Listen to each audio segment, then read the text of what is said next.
It's wonderful to have the National Association for Urban Debate Leagues here today for what I'm sure will be a wonderful program.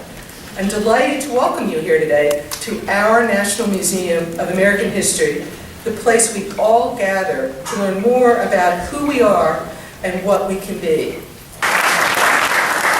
And I believe that you guys are on the affirmative, right? And on the negative, we have from Cass Technical High School in Detroit, Taz Alvari and Tyree Williams. Yeah!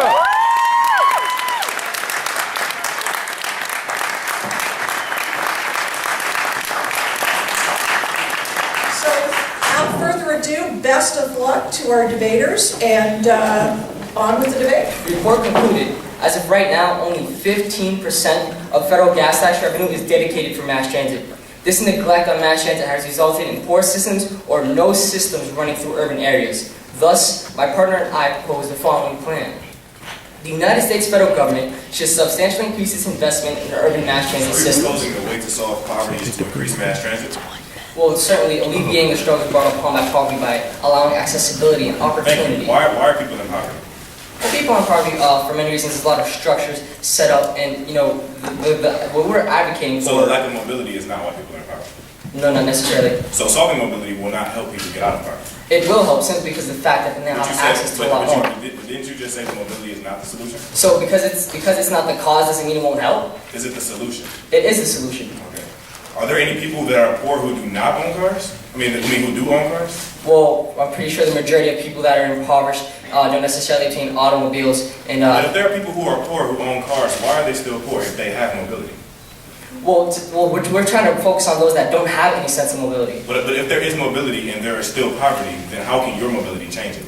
Well, simply because of the fact that it will be given to a broader aspect of people, all of the urban poor. So when you talk about urban poor with automobiles, Are you trying to solve for absolute poverty? You know, the government's poverty threshold? we're not necessarily trying to solve for 100% of poverty. We're trying to provide accessibility and opportunity, the ability to travel. Thank you. So what percentage of all travel, metropolitan travel, is by transit? Well, that percentage is guaranteed to be exactly low simply because of the fact that there's not enough urban mass transit or is not adequate enough to transport. And it's not because people just don't want to ride mass transit due to the difficulties it presents. It's most likely it's inadequate as of right now. The status quo is not a sufficient. Thank you. Are the cities going to be responsible for the funding of your mass transit systems? Well, the federal government is going to take this initiative and send and distribute the So money. decades down the line, is the federal government still going to fund these for the cities who can't afford it? Well, once it's established, it's going to pay for itself because it adds jobs. Are you talking about construction jobs? Those are the direct jobs, and then there's also long-term jobs such as maintenance, security, Thank you. management. So what happened in the late 1800s, early 1900s that made people switch to transit? Could you please? To switch to automobiles. Well, certainly innovation is very intriguing, and the federal government finally made a wise decision. Thank you. My name is Saskia Alvari, and I represent the negative side. I would first like to thank, before I start my speech, Linda Lindstrom and the NAUDL for hosting the public debate, and thank you to all the judges for taking the time to come and actually watch us debate and judge us.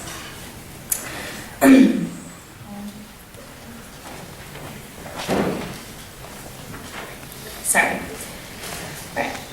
Robert Frost, in his poem, The Road Not Taken, states that one should follow the path one firmly believes in, regardless if that road is popular or not.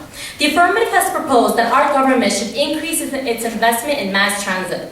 I will be demonstrating to you another road and showing that the affirmative's plan actually causes more harm than good. The affirmative explains that increasing investment in transportation infrastructure will help the economy by increasing construction jobs and business expenditures.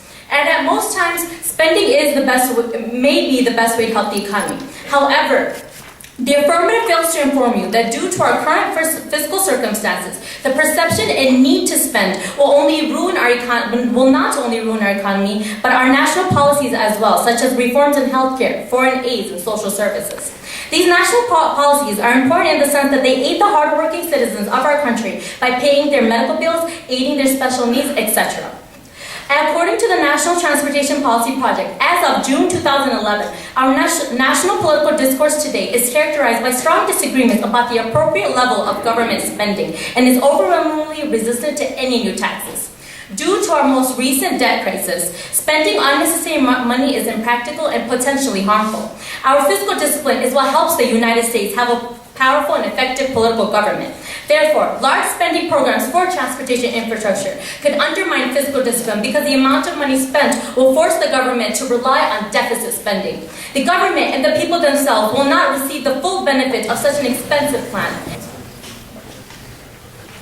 Do we live in a country where everyone has equal access and opportunities? No, but your plan doesn't exactly give everyone equal access or So is there opportunity. a gap between the rich and the poor? Yes, but your plan doesn't make the gap between the rich and the poor Do we have smaller. more obligation to address this gap?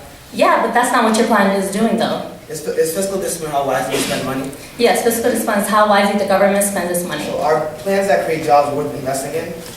Yeah, but the jobs you guys are creating are only temporary construction jobs. The affirmative proposal has the most noble of intentions. However, America will never fully invest in mass transit because the car culture is so ingrained in American society. Moreover, they fail to address the systemic issues surrounding the implementation of mass transit projects. First, increased transit will not be sustainable due to a lack of riders. They claim that investing in public transportation will help urban economies. However, they cannot assume that just because we put a bus, subway, or high-speed rail in an urban community that people will ride them. In fact, there's increasing evidence that people prefer to drive their own personal vehicles. Fred Barnes of the San Francisco Examiner says, people prefer to travel by car because it's convenient, which mass transit really is. We can go from place to place directly, choosing our own routes and schedule. We can do so day and night. We can stop as frequently as we like for any reason. This phenomenon has a name. Its name is freedom. The search for this freedom has pushed Americans toward their own personal vehicles for years upon years. The University of California Transportation Center conducted a study showing that in terms of the market share of metropolitan travel, public transit has for decades been losing riders to private vehicles in the U.S. Nationally, only 2.1% of all metropolitan travel is by transit, compared to 85.8% by private vehicles, 9.9% by walking and bicycle, and 2.2% by other means. This is empirical evidence showing that citizens would rather walk and ride their bicycles than ride mass transit.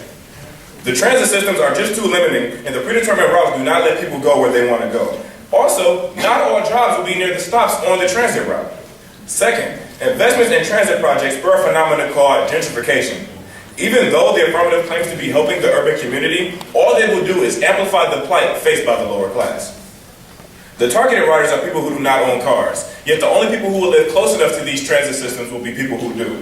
The Michael Dukakis Center for Urban and Regional Policy at Northeastern University focused on patterns surrounding new transit investments and is quoted as saying, if gentrification is defined as a pattern of neighborhood change marked by rising housing costs and incomes, we found evidence of gentrification in nearly every single newly transit-served area that we studied. As investment in transit increases, property costs rise and the urban community gets priced out.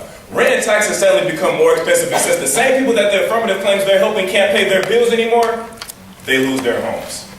New transit investments often begin a trend of urban renewal, or more appropriately, urban removal. This is gentrification, an ugly way to tear apart communities and destroy cultural traditions. When landlords see the influx of a more affluent population, they often increase the rent to accommodate for the change, further increasing the affluent and displacing the lower class that can no longer afford to live in this housing. They use the money to build more expensive condominiums and lofts. Now, some may be able to live on the same block or street, but with different neighbors in a different environment, we would never live in the same neighborhood. The affirmative claims that we have more obligation to help those in poverty. Is it any more ethical, any more moral, to ruin the quality of life for one group of people in favor of another?